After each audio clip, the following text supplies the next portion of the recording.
Sir Keir Starmer will attempt to put Labour's position on the Israel-Hamas conflict to a vote later today.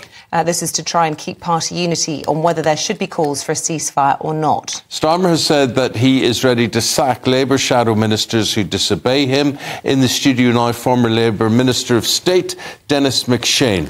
Denis, talking tough, acting tough, the right move or not?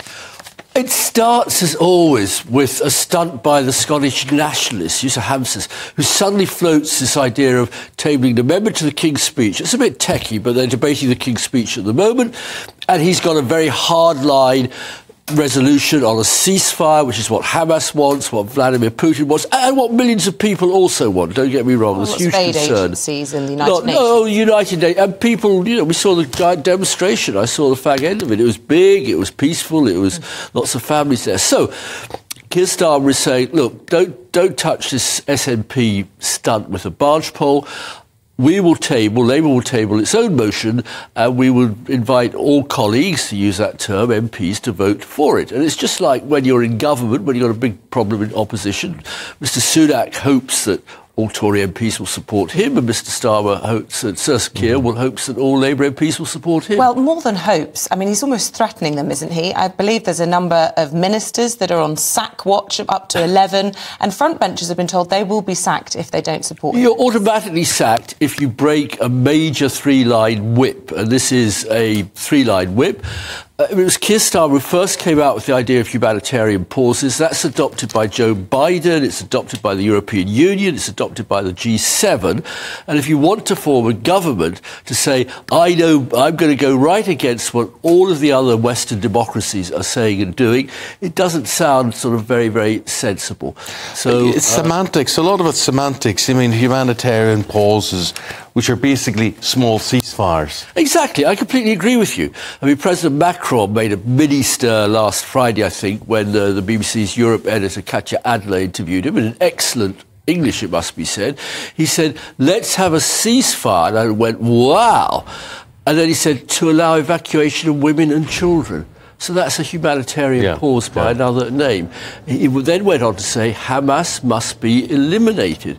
Now, I think many of us would think that the Israeli army, a bit like the British army when it had to face IRA terrorism, you know, they didn't say they took hits, but they really minimised civilian casualties.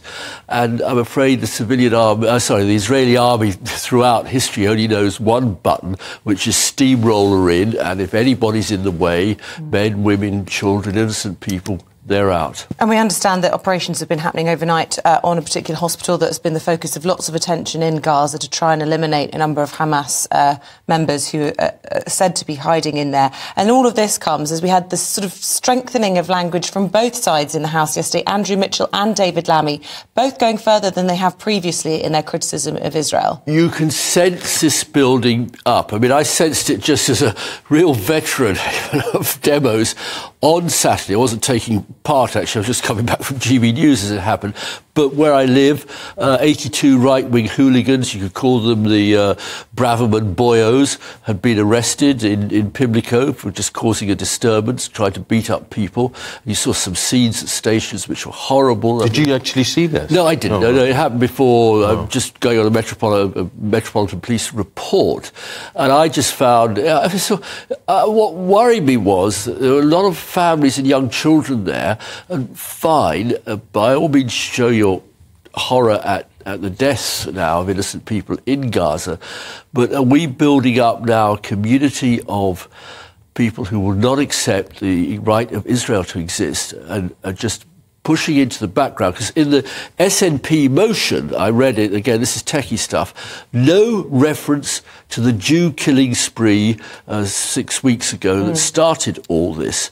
And I think that's utterly shameful that, of course, it's, you know, it refers to terrorist attacks, atrocities. No SNP. This was about targeting Jews in bed, old people, babies, and the rest. And I'm not prepared to simply say, oh, well, that's just another episode in the very troubled history of Israel.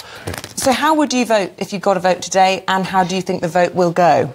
I'm a fairly boring loyalist, you know. I along with David Cameron and Boris Johnson, dare I admit it, I voted, and 413 MPs, I voted for the intervention in Iraq.